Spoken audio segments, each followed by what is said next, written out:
Hey, Minkah, you've been around now a while in the NFL. How many defensive backs make that play that Joe made at the end of that game, just knowing where the sticks were and making that tackle and sticking them back? Yeah, not too many. Joe has been around for a long time, has a lot of game experience, and you could tell just by the urgency that he approached the tackle, that he knew that he was sticks aware, and being sticks aware is a really not a quality you find in a lot of DBs. So you can tell Joe has that experience and that wisdom, honestly, to know. He can catch this ball, but I gotta go make this tackle. So it was a big play for sure for us, and that just speaks to who Joe is and what that says about him. Dale Wally, DK. Yeah, Minkah, I'm just interested in how you've seen Terrell grow in your time working together.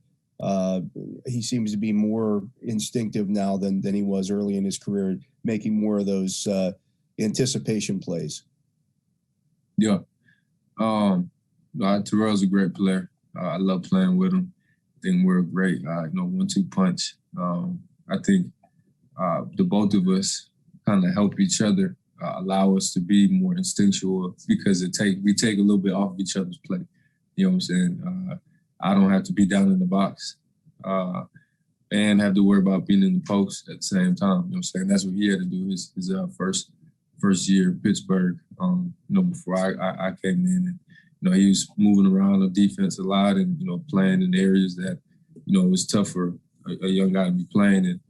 And then, I came in and, we kind of had set roles. You know what I'm saying? I came in and Minkah's going to be the free, TE's going to be the strong. So I think that definitely helped both of us out because, like I said, it just took a lot off of our plate. And it said, go out there, learn these roles, play fast, and that's it. So, he's definitely had a great year this year. Every single game he's getting better and better. He's making plays, having a great eye, tackling well. So, like I said, he's a guy I love playing with. He's fun to play with. He's awesome in the locker room, brings energy all the time. So, he's definitely growing and, he's just going to keep getting better. Jeff Hawthorne, 93.7.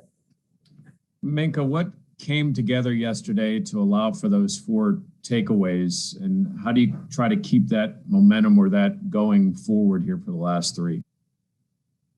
I think it's a combination of everybody just doing their job, doing the little things that we practice throughout the week, like punching at the ball, like reaching, when you're rushing at the quarterback, just putting pressure on the quarterback. You know what I'm saying? So those are all the things that we worked on throughout the week, just coming to fruition. Tim Benz, Trip. Minkah, this week against the Chiefs, I know it's a quick turnaround here for you. I'm not expecting you to have dived into the film all that much to this point, but I'm sure you've picked up over the last few weeks how they've gotten themselves back on track. What has allowed the Chiefs to become the Chiefs again here over the last, I don't know what's it been now, 6 weeks, 7 weeks? Yeah, I think Mahomes is playing at a high level again, and their defense is also playing at a high level. I think they had some, struggles early on. They had some, people moving around and whatnot. So I think they're just working on all cylinders right now. I watched a lot of their games this year. They've been on national television almost every single week, just because of who they are. But I think early on in the season, you didn't see a team that was complete. And now we're seeing a Chiefs team that we're used to seeing, complete team, offense, defense, special teams, all working on full go. Brooke Pryor, ESPN. Yeah, Minkah, you said you've watched a lot of those games. I mean, do you take note as a defense of some of those fluky turnovers that they've had? And with Cam said it felt like the dam was kind of breaking for you guys to force some of those turnovers. Is that a momentum that you can carry into facing the Chiefs? I know they're back on track, but they've had some of those weird games in the past. What's a fluky turnover? Like a interception that tipped off of Tyreek's hand or something like that. Like some balls that just, it looked kind of strange. Like it wasn't like Mahomes didn't throw it straight to the defense. You know what I mean? Yeah, I mean, I mean, if those turnovers happen, we just gotta make the most of them. You know what I'm saying? It happens. It's a game of football. When you get physical with people and somebody might just be in their head and might not be having a great day that day, gotta take advantage of it. So if the ball tips that way, then you gotta get it. Brian Backer, Post Gazette. What's up? Last couple years, you guys have, kind of skidded at the end of the season. This year, it's, you need the exact opposite. You guys do need to finish strong. Did you learn anything from those lulls that you guys had at the end of the last couple seasons that you can use to kind of finish strong this year and get to where you guys want to go? Yeah. I think one big thing is attention to detail.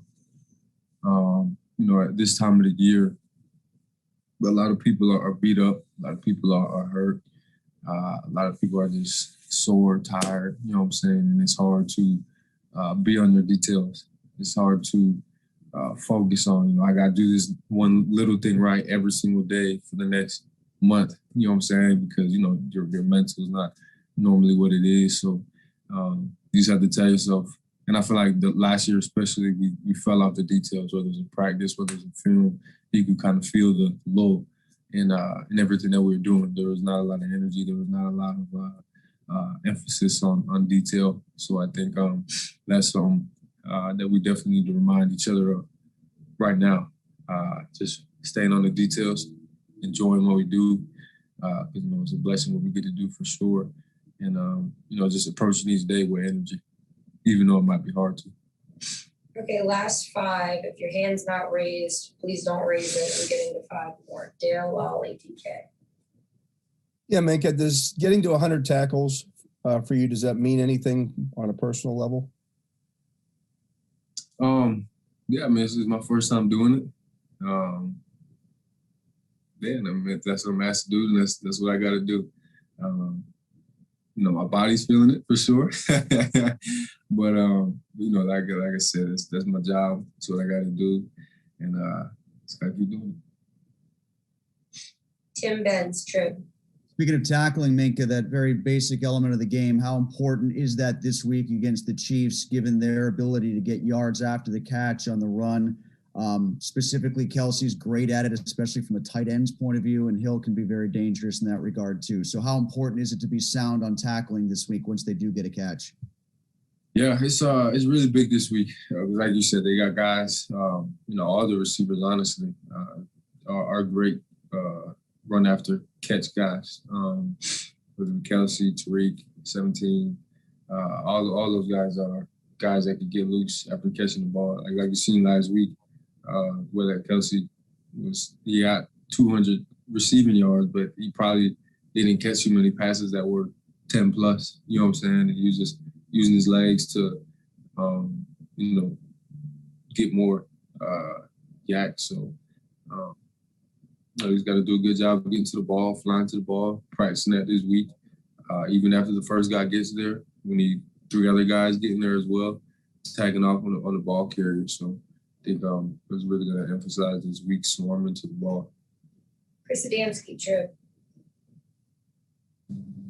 Hey, Minkah. Obviously, the Chiefs they've been the last 2 AFC champions. They're in first place, best record, all that stuff.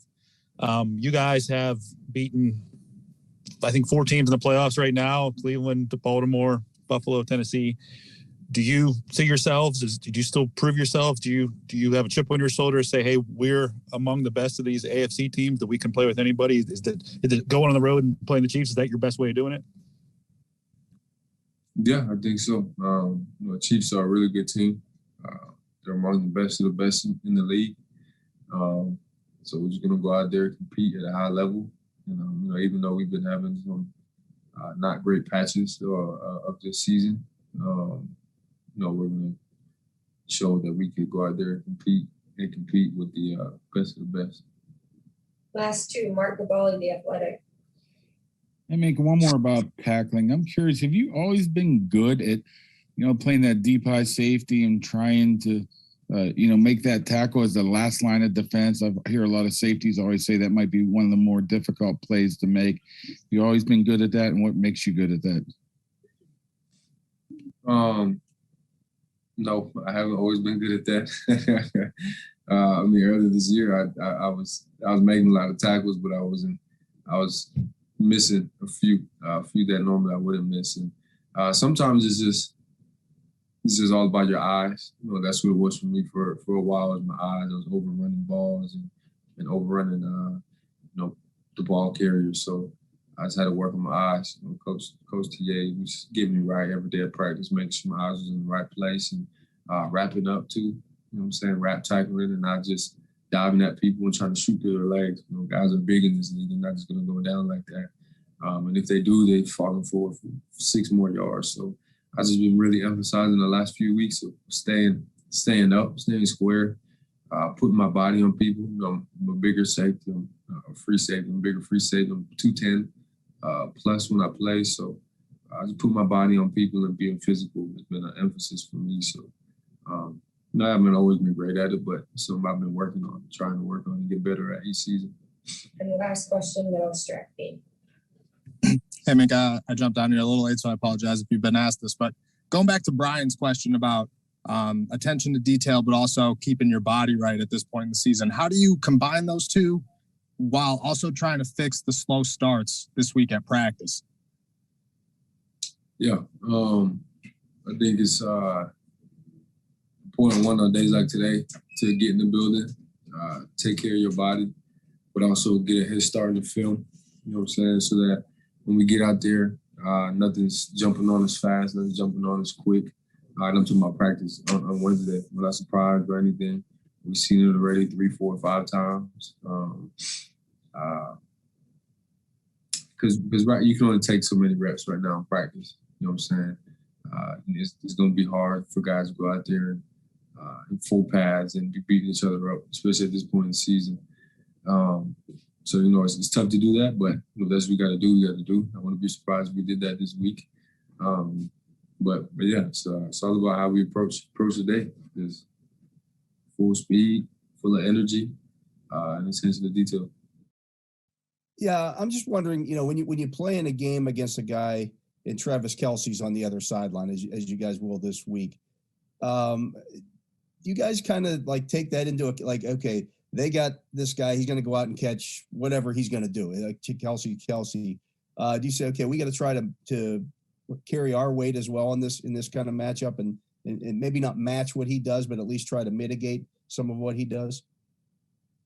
Yeah, I mean, it's always, as a competitor, there's always that little bit of, you know, I respect him obviously, and he's an all-pro tight end, and so it'll be really fun stepping out on the field with him and trying to see if I can, you know, do some things that he's able to do. Obviously, he's prolific, and you know, he's going to be something our defense is going to have to scheme up for sure. But I'm excited to definitely be on the same field as him and be on opposing sidelines and yeah, kind of get to watch him and see if I can emulate some of the stuff he does. Brian, backfoot post is that.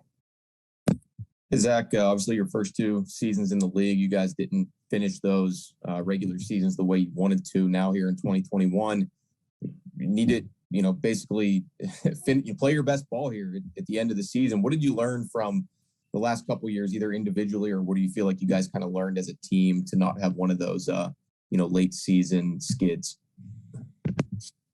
Yeah, I mean, it's one of those things in the NFL. You know, you hit, you know, certain strides, and the season's never over. You know, that's the biggest thing that I've learned. I think our team has learned is, you know, whether you're you know 11 or 12-0 or whatever we were last year going into the end, or you know, trying to make a run here at the end of the season this year, it's, you know, anything can happen basically. I mean, we're looking at a situation where we keep winning and it looks like we'll be in, and so you know, we're just gonna take it game by game. And I guess the biggest thing that I and maybe we have learned is just, you know, it's anything can happen, and so we just got to do our jobs. Last 2 questions. Nick Farabaugh, Pittsburgh Sports Now. Hey, Zach. So I got in here a little late. Sorry if you were asked this in some way, but this could be an opportunity for you to become the tight end 1 in this offense. So stepping up into that role, first of all, what's your confidence in that? But also the guys behind you, Rader was hurt, Sternberger's on the practice squad. What's your confidence in those guys if Pat is out and obviously Ebron's on IR? So it could be you in a bunch of those guys. What's your confidence level in those guys too? I think anybody's going to be able to step in and contribute. Kevin's a guy that's been, just kind of waiting his turn for a long time, and he's been consistent and he's physical and he knows what to do. He knows the offense very well, and so I think he'll perform very well. And Jace, obviously he's only been here for a little bit, but he's a very good tight end. If he gets his opportunity, I'm sure he's going to do great things with it. I don't think we're worried at all about having very much fall off. Bringing those guys up, I think they'll do just fine. And Jeff Hawthorne, 93.7. Zach, Trey Turner told us last week that they're all still searching for the perfect game, and that's what keeps everybody going. You guys have shown glimpses offensively. Do you think that improvement is still out there? What kind of leads you to believe that there is better days ahead and then more consistency ahead for the offense? Yeah, I mean, we're like Trey said, we're still searching for that perfect game, and there's definitely still opportunities. I mean, even the games we've won, there's stuff that we leave on the field just individually and collectively. There's certain plays where one guy kind of misses their opportunity or is a little late to their guy, and so I think when we can cohesively get everything together every single play, I think we're going to be pretty hard to stop.